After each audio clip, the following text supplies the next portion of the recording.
ಇವೆಲ್ಲ ಸೇರಿದೆ. ಈ ಒಂದು ಮುಖ್ಯವಾಗಿ ಇದು ಒಂದು ಶಿಕ್ಷಣ ಸಂಸ್ಥೆ ಅಲ್ಲ, ಇದೊಂದು ನಮ್ಮ ಕುಟುಂಬ, ನಮ್ಮ ಮನೆ. ಈ ಮನೆಯ ಮೊದಲ ಮಗಳು ಅಂತಂದ್ರೆ ಅದು ಮಮತಾ ಅಂತ ಹೇಳ್ತಾರೆ. ಅದಕ್ಕೆ ನಮ್ಮ ಬಾಲ್ಯ ಗೆಳೆಯ ಕೂಡ ಬೇರೆ ಹಗಲಿರೋ ನಮ್ಮೆಲ್ಲರೂ ಕೂಡ ವಾಟ್ಸ್ಆಪ್ ಗ್ರೂಪ್ ಅಲ್ಲಿ ಸೇರಿಸಿ ಎಲ್ಲರೂ ಈ ಕಾರ್ಯಕ್ರಮ ಮಾಡಿಸತಕ್ಕಂಥ ಒಂದು ಇಬ್ಬರು ಕೂಡ ನೇತೃತ್ವ ವಹಿಸ್ಕೊಂಡು ಎಲ್ಲರನ್ನ ಒಂದು ಕೂಡಿಸ್ತಕ್ಕಂಥ ಅವ್ರಿಗೆ ಮೊದಲನೇದಾಗಿ ನಮ್ಮ ಸ್ನೇಹ ಬಳಗದಿಂದ ಅಥವಾ ಗುರುವೃಂದ ಪರವಾಗಿ ಅವರಿಗೆ ಅಭಿನಂದನೆ ಸಲ್ಲಿಸ್ತೇನೆ. ಅದೇ ರೀತಿಯಾಗಿ ವೇದಿಕೆ ಮೇಲಿರ್ತಕ್ಕಂಥ ಎಲ್ಲ ಗುರುವೃಂದ ಕೂಡ ಇವತ್ತು ನಾವು ಮಾತಾಡ್ಬೇಕಂತ ಸಾಕಷ್ಟು ಬೇಕೊಂಡಿರ್ತೀವಿ. ಬಟ್ ಸರ್ ಎಲ್ಲ ಮಾತಾಡ್ತಕ್ಕಂಥದ್ದು ನಮ್ಮ ಗೆಳೆಯರೆಲ್ಲ ಮಾತಾಡ್ಕೊಂಡಿದ್ದಾರೆ. ನಮ್ಗೇನೋ ಒಂದು ಟ್ರ್ಯಾಕ್ ನ ಸ್ಟಾರ್ಟ್ ಮಾಡಿದಾರ, ಟ್ರೈನ್ ಹೋಗ್ತಾ ಇದ್ದೀವಿ, ಮತ್ತೇನೋ ಸ್ಟಾಕ್ ಕಡಿಮೆ ಆಗಿತ್ತು. ಇವತ್ತು ಇಲ್ಲಿರ್ತಕ್ಕಂಥ ಗುರುವಿಂದ ಮತ್ತೆ ನಮ್ಗೆ ಇಂಜಿನ್ ಸ್ಟಾರ್ಟ್ ಮಾಡಿ ಇನ್ನೊಂದು ಉನ್ನತ ಸ್ಥಾನ ಬೆಳಿದೆ ಅಂತ ಒಂದು ಹುಮ್ಮಸ್ಸನ್ನು ಕೊಟ್ಟಿರ್ತಕ್ಕಂಥ ನಮ್ಗೆಲ್ಲ ಕೂಡ ಹೆಮ್ಮೆ ಆಗಿದೆ. ಯಾಕಂತಂದ್ರೆ ಇವತ್ತು ಬೇರೆ ಬೇರೆ ಎಲ್ಲ ಇಲಾಖೆಯಲ್ಲಿ ನಮ್ಗೆ ಗೆಳೆಯರಿದ್ದಾರೆ. ಆದ್ರೆ ಒಂದು ಖುಷಿ ವಿಚಾರ, ಇನ್ನೊಂದು ಬೇಜಾರು ಅಂತಂದ್ರೆ ಇದೇ ಬಿ.ಕೆ. ಗುಪ್ತಾ ಸಂಸ್ಥೆ ವಿಜ್ಞಾನ ವಿಭಾಗನ ಇದ್ದಿದ್ರೆ ಕೂಡ ನಮ್ ಜೊತೆಗೆ ಇಲ್ಲಿ ಪೊಲೀಸರು ಅವರೆಲ್ಲರ ಜೊತೆಗೆ ಡಾಕ್ಟರು, ಇಂಜಿನಿಯರ್ ಎಲ್ಲರೂ ಕೂಡ ನಮ್ ಗೆಳೆಯರಾಗಿರ್ತಿರಂತ ಹಾಗಾಗಿ ಮುಂದಿನ ದಿನಗಳಲ್ಲಿ ನಾವು ಯಾವತ್ತೂ ಕೂಡ ಈ ಸಂಸ್ಥೆಯನ್ನ ಕೈ ಬಿಡಲ್ಲ. ಈ ಸಂಸ್ಥೆ ಜೊತೆಗೆ ಇರ್ತೀವಿ, ಇನ್ನೂ ಸಾಕಷ್ಟು ಜನರೆಲ್ಲ ಸೇರಿಸ್ತೀವಿ. ಆದ್ರೆ ನಿಮ್ಮಲ್ಲಿ ಈ ಸಂಸ್ಥೆಯಲ್ಲಿ ಒಂದು ಮನವಿ ಮಾಡ್ತಕ್ಕಂಥದ್ದು ಆದಷ್ಟು ಬೇಗ ವಿಜ್ಞಾನ ವಿಭಾಗನ ಪ್ರಾರಂಭ ಮಾಡಲಿ. ಮುಂದೊಂದು ದಿನ ಆದ್ರೂ ನಮ್ಗೆ ಇರ್ತಕ್ಕಂತಹ ಗೆಳೆಯರು, ಇಂಜಿನಿಯರಿಂಗ್, ಡಾಕ್ಟರು, ಎಲ್ಲಾ ವಿಭಾಗದ ಗೆಳೆಯರು ಮುಂದೊಂದು ಕೊಡ್ಲಿ. ಹಾಗಾಗಿ ಈ ಸಂಸ್ಥೆಯಲ್ಲಿ ಒಂದು ಮನವಿ ಮಾಡ್ತಕ್ಕಂಥದ್ದು ವಿಜ್ಞಾನ ವಿಭಾಗವನ್ನ ಪ್ರಾರಂಭ ಮಾಡಲಿ, ಇನ್ನೂ ಅತ್ಯುನ್ನತ ಈ ಶಿಕ್ಷಣ ಸಂಸ್ಥೆ ಬೆಳಲಿ ಅಂತಕ್ಕಂಥದ್ದು ನಾನು ಹೇಳ್ತೀನಿ. ಅದ್ರ ಜೊತೆಗೆ ಇವತ್ತು ನಮ್ಗೆಲ್ಲ ಕೂಡ ಸಾಕಷ್ಟು ನಾವೆಲ್ಲರೂ ಈ PUC ಮುಗಿಸ್ಕೊಂಡು ಏನೇನೋ ಮಾಡ್ಬೇಕಂತ ಕನಸ್ಕೊಂಡಿರೋದಕ್ಕೆ ಆ ಕನಸುಗಳಿಗೆ ಅತಿ ಹೆಚ್ಚು ನೀರನ್ನ ಇರ್ತಕ್ಕಂಥ ಗುರುವಿಂದ ಇವತ್ತು ನಾವು ತುಂಬಾ ನೆನೆಸ್ಬೇಕು. ಯಾಕಂದ್ರೆ ನಮ್ಮೆಲ್ಲ ಗೆಳೆಯರ ಜೊತೆಗೆ ಡಿಸ್ಕಸ್ ಮಾಡೋ ಸಂದರ್ಭದಾಗ ಇಲ್ಲ ನಾವು ಏನೇನ್ ಆಗ್ತಿದ್ವಿ, ಆದ್ರೆ ಕೆಲಸ ಬಿಟ್ಟು ಹೋಗ್ಬೇಕಂತ ಸಂದರ್ಭ ಅಥವಾ ಕೆಲಸ ಸಿಗ್ಲಿಲ್ಲ ಅಂತ ಸಂದರ್ಭದಾಗ ನಮ್ಗೆ ನೆನ್ಪಿಡುತ್ತೆ ಸರ್, ದೋಸ್ತ ಅದೊಂದೇ ಪದ. ಇವತ್ತು ಕೂಡ ಪರ್ಮಿಷನ್ ಅಂತ ಒಬ್ಬ ಕಾಕೊಳ್ಳೋ ಗೆಳೆಯನ್ನ ನಾವು ಬಹಳ ಯಾಕಂದ್ರೆ ನಾವು ಏನೋ PUC ನಾನು ಮಾಡಲ್ಲ, ನನ್ಗೆ ಓದಕ್ ಆಗಲ್ಲ, ನನ್ಗೆ ಏನು ಜ್ಞಾನ ಇಲ್ಲ ಅಂತಕ್ಕಂಥ ವಿದ್ಯಾರ್ಥಿನ ಸರ್ ಅವ್ನಿಗೆ ಬೈದು ತಿದ್ದಿ ದೋಸ್ತ ಅಂತಂದೇಳಿ ಅವನ್ನ ಎದೆ ಹಾಕೊಂಡು ಅವನನ್ನ ಒಂದು PUC ಅಂತ ಅನಿಸ್ತಕ್ಕಂಥ. ಅಷ್ಟೊಂದೇ ನಮ್ಮೆಲ್ಲ ಗೆಳೆಯರು ಕೂಡ ಮಂಗಳೂರು, ಮಡಿಕೇರಿ, ಆಮೇಲೆ ಒಬ್ಬ ಹೆಮ್ಮೆ ನಮ್ಮ ದೇಶದ ಸೈನಿಕನಾಗಿ ಇವತ್ತು ಮಲ್ಲಪ್ಪ ಕೂಡ ಕ್ಲಾಸ್ ಮೇಲೆ ಕೆಲಸ ಮಾಡೋದು. ಅವನು ಕೂಡ ಇವತ್ತು ತುಂಬಾ ಭಾವನಾತ್ಮಕಗಳು ಇಲ್ಲ, ನಾನು ಇಲ್ಲಿ ಬರ್ಬೇಕಂದ್ರೆ ನನ್ನ ಕೆಲಸದ ರಜೆ ಇಲ್ಲ ಕಾರಣಕ್ಕೋಸ್ಕರ ಬರ್ತದೆ. ಸೊ ಅಂತ ಎಲ್ಲರೂ ಕೂಡ ಇವತ್ತು ರಮೇಶ್ ಜೊತೆ ಅನೇಕ ಚಂದಾಪುರ ಸೇರಿ ಅನೇಕರು ಕೂಡ ಇವತ್ತು ತುಂಬಾ ಮಿಸ್ ಮಾಡ್ಕೊಂಡಿರ್ತಕ್ಕಂಥದ್ದು. ಆದ್ರೆ ಅವರು ಮುಂದೊಂದು ದಿವಸದಲ್ಲಿ ಇದೇ ರೀತಿ ಕಾರ್ಯಕ್ರಮ ಮಾಡಿದಾಗ ಸೇರ್ಲಿ ಅಂತಕ್ಕಂಥದ್ದು.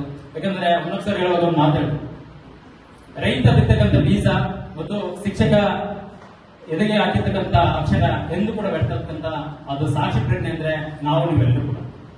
ಅದೇ ನಿಟ್ಟಿನಲ್ಲಿ ನನಗೆ ಈ ಒಂದು ಸಂದರ್ಭದಲ್ಲಿ ಸಾವಿತ್ರಿ ಬಾಪಲೆ ಒಂದು ಮಾತನ್ನು ಕೇಳಬೇಕು.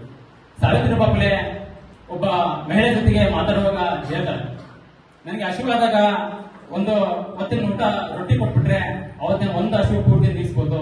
ಆದ್ರೆ ಆ ರೊಟ್ಟಿ ಮಾಡೋದು ಹೆಂಗಂತ ಹೇಳ್ಕೊಟ್ರೆ ಇಡೀ ಜೀವನ ಪೂರ್ವವಾಗಿ ಹಸಿವಿನಿಸ್ತಕ್ಕಂಥ ಕೆಲಸ ಕಾರ್ಯ ಮಾಡ್ತಕ್ಕಂಥ ಅದು ಯಾಕಂತಂದ್ರೆ ನಾನು ಕೂಡ ಈಗ ಈ PUC ಮುಗಿಸಿ BA, BCom, MA ಮುಗಿಸಿ ಈಗ LLB ಫೈನಲ್ ಇರ್ತೇನೆ, ಇನ್ನೂ ಕೂಡ ವಿದ್ಯಾರ್ಥಿ ಆಗಿದೆ. ಆದ್ರೆ ನಮ್ಗೆಲ್ಲ ಇಷ್ಟಕ್ಕೆಲ್ಲ ನಾ ಸಮಾಜದಲ್ಲಿ ನೋಡಿದಾಗ ನನ್ನ ಅನ್ಸಕಂತ ಏನಂತಂದ್ರೆ ಒಬ್ಬ ಪೊಲೀಸ್ ಅಧಿಕಾರಿಗಳು ಅಲ್ಲಿ ಕೇಸ್ ಬರ್ಬೇಕು, ಜಗಳ ಆಗ್ಬೇಕು, ಅಲ್ಲಿ ಹಂಗಾದ್ರೆ ಅವ್ರಿಗೆ ಒಂಥರ ಸಂತೋಷ. ಇಲ್ಲಿ ಸ್ನೇಹಿತರೆ ಯಾವ್ದು ಅಪ್ಪಟ್ಟಾಗಿ ಭಾವಿಸ್ಬೇಡಿ, ನಾನು ಸಾಮಾಜಿಕವಾಗಿ ಹೇಳ್ತೀನಿ. ಅದೇ ರೀತಿ ನಾನು ಕೂಡ ವಕೀಲ ವೃತ್ತಿ ಮಾಡ್ತಂದ್ರೆ ನಮಗೂ ಕೂಡ ಆ ಸಮುದಾಯ ಹೇಳ್ತಾನೆ ಯಾಕಂದ್ರೆ ಕೇಸ್ ಆಗ್ಬೇಕು, ಜಗಳ ಆಗ್ಬೇಕು, ಹಂಗಾದ್ರೆ ಮಾತ್ರ ಹೊಟ್ಟೆ ದುಡಿಮೆ, ಹಂಗಾಗಿ ಅವರು ಬರ್ಬೇಕಂತೇಳಿ ಅವರು ವಕೀಲ ಬಯಸ್ತಾರೆ. ಹಂಗೆ ಡಾಕ್ಟರ್ ಆದ್ರೂ ಕೂಡ ಅಷ್ಟೇ, ಡಾಕ್ಟರ್ ಏನ್ ಬಯಸ್ತಾರೆ, ಇಲ್ಲ ರೋಗ ಬರ್ಬೇಕು, ಅವರು ಪ್ರತಿ ತಿಂಗಳ ಬಂದು ಚಿಕಿತ್ಸೆ ಮಾಡಿಸ್ಬೇಕು, ಹಂಗಾದ್ರೆ ಒಬ್ಬ ರೋಗಿ ಒಬ್ಬ ಡಾಕ್ಟರ್ ಹೊಟ್ಟೆ ತುಂಬುತ್ತ. ಇಂಜಿನಿಯರಿಂಗ್ ಆದಷ್ಟು ಬಿಲ್ಡಿಂಗ್ ಬೆಳಬೇಕು, ಮತ್ತೆ ಬಿಲ್ಡಿಂಗ್ ಕಟ್ಟಬೇಕು, ಹಂಗಾದ್ರೆ ಅವನು ಹೊಟ್ಟೆ ತುಂಬುತ್ತ. ಆದ್ರೆ ಅವರೆಲ್ಲ ಸ್ವಾರ್ಥಗಳ ಭಾವನೆಯಲ್ಲಿ ನಿಸ್ವಾರ್ಥ ಸೇವೆ ಅಂತಂದ್ರೆ ಅದು ಶಿಕ್ಷಕ. ಯಾಕಂದ್ರೆ ಎಲ್ಲರಿಗೂ ಕೂಡ ಅವರು ಬೆಳೀಲಿ, ಮತ್ತೆ ಮರಳಿ, ಚಿಗುರು ಹೊಡಿಲಿ, ಹಳೆ ಬೇರು ಹೊಸ ಚಿಗುರು ಅಂತಕ್ಕಂಥ ಭಾವನೆನ ನಮ್ಮಲ್ಲೆಲ್ಲ ಬಿತ್ತಾರೆ.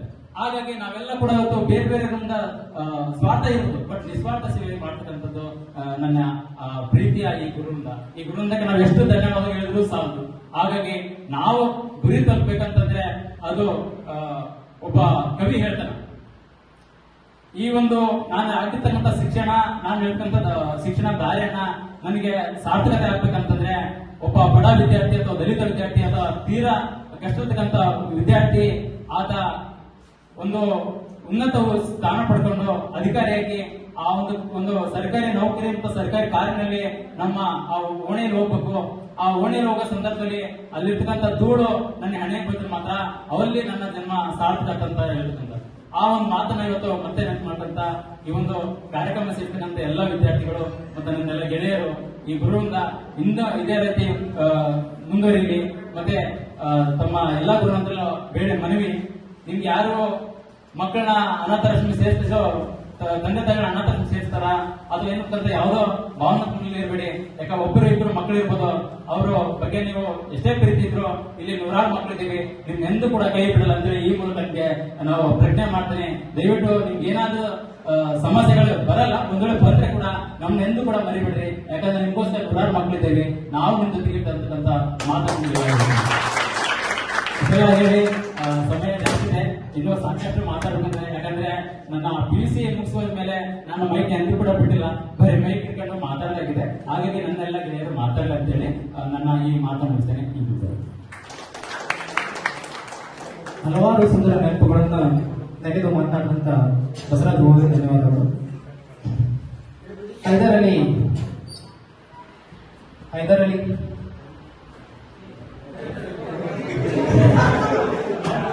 ಈ ಕಾರ್ಯಕ್ರಮ ಉದ್ದೇಶಿಸಿ ಮಾತನಾಡುವಂತ ಕೇಳಿದ್ದೇನೆ.